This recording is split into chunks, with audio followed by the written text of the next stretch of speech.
Summer vacation মানেই teacher জীবনের স্বর্গ নেমে আসা। আর যেহেতু আজকে থেকেই সামার ভ্যাকেশন স্টার্ট হয়ে গেছে, সেই জন্য কিন্তু আমি একটা দিনও মিস না করে আমার ব্যাগ গোছানো শুরু করে দিচ্ছি। আর যেই নাকি আমি ব্যাগ গোছাতে গেলাম সেমনি আমার মনে পড়লো আমি তো ভাই এমএ করছি আর প্রচণ্ড অ্যাসাইনমেন্ট বাকি আছে, ঘুরতে গেলে কি শুধু চলবে? সেই জন্য ঘুরতে যাওয়ার সাথে সাথে আমি আমার অ্যাসাইনমেন্টের জিনিসগুলো কিন্তু ব্যাগে ভরে নিলাম সবার আগে, কারণ একটু একটু টাইম বের করে হলেও আমাকে অ্যাসাইনমেন্টগুলো কমপ্লিট করতে হবে।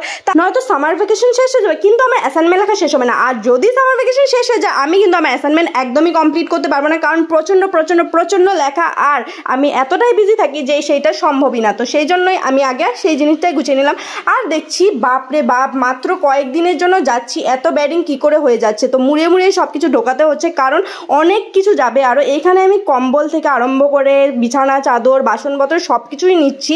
কোথায় যাচ্ছি? ইস্টি বাড়ি তো আর এগুলো মানুষ নিয়ে যায় না। তো কোথায় যাচ্ছি সেইটা জানতে হলে সম্পূর্ণ ভিডিওটা কিন্তু দেখতে হবে, আর সাথে পরপর কি কি ভিডিও আসছে সেগুলোও দেখতে হবে। আর তোমরা যদি এখনো পর্যন্ত আমার ভিডিওটা সাবস্ক্রাইব করনি, মানে আমার চ্যানেলটা সাবস্ক্রাইব করনি, সেটা অবশ্যই যাও চ্যানেলটা সাবস্ক্রাইব করো। আর অবশ্যই আমার ভিডিওগুলো ভালো লাগলে শেয়ার করে দিও। তো যাই হোক, এখানে সবার আগে আমি ঢুকে নিচ্ছি বিছানা চাদর, আর সবার আগে দিচ্ছি থালা, কারণ গিয়েই থালাটা দরকার পড়বে, কারণ গিয়েই খাওয়া তো খেতে হবে, কারণ আমরা যাচ্ছি কোথাও ঘুরতে না, কোথাও ট্রেনিংয়ে। তো ট্রেনিংয়ে যাচ্ছি যেহেতু সবটা আমার নিজে নিয়ে যেতে হবে, আর সাথে নিয়ে যাচ্ছি একটা ভদ্র মানুষ হয়ে থাকার জন্য যা যা প্রয়োজনীয় জিনিস সেগুলোই। তো প্রচণ্ড রোদ, সেই জন্য সবার আগে আমি সানস্ক্রিনটাই নিলাম।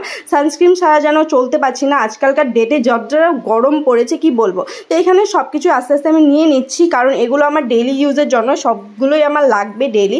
এখানে সাবান নিয়ে নিচ্ছিলাম, তারপর শ্যাম্পু, তারপর ওইখানে যদি মশা থাকে তাহলে তো হয়ে গেল ভাই, ঘুমোতে পারবো না। সেই জন্য মশা মারার এই ধূপকাঠিগুলো নিয়ে নিলাম। আর মোটামুটি আমার ব্যাগ গোছানো শেষ, আর সাথে নিয়ে নিলাম এই হজমোলাগুলো, কারণ ঘুরতে যাওয়ার বা কোথাও গেলে ট্রাভেল করলে আমার ব্যাগে চকলেট আর এইগুলো না থাকলে কেমন জানে একটা মনমরা অবস্থা লাগে। তো যাই হোক, সবটা মোটামুটি গোছানো শেষ। আমি এখন বেরোবো, না ভাই এখনই বেরোবো না, কালকে সকালবেলা বেরোবো।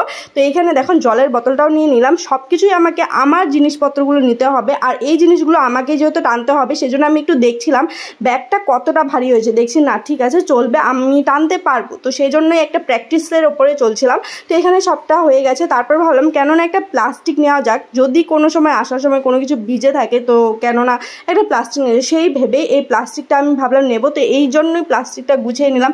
আর এখন আমি এগুলোকে সাইড করে রেখে দেবো, কারণ ভোরেই তো বেরোবো, যাতে খোঁজাখুঁজি করতে না হয় সেই জন্য। আর কি পরে যাবো সেইটাও কিন্তু আমি রেডি করে রাখলাম। তাহলে চলো আজকের ভিডিওটা আমি এখানেই শেষ করছি। কেমন লাগলো অবশ্যই আমাকে লাইক কমেন্ট শেয়ার সাবস্ক্রাইব করে জানিয়ে দাও। চলো বাই বাই, নেক্সট ভিডিও দেখা হবে খুব তাড়াতাড়ি তোমাদের সাথে খুব ইন্টারেস্টিং ভিডিও নিয়ে। তো চলো বাই বাই।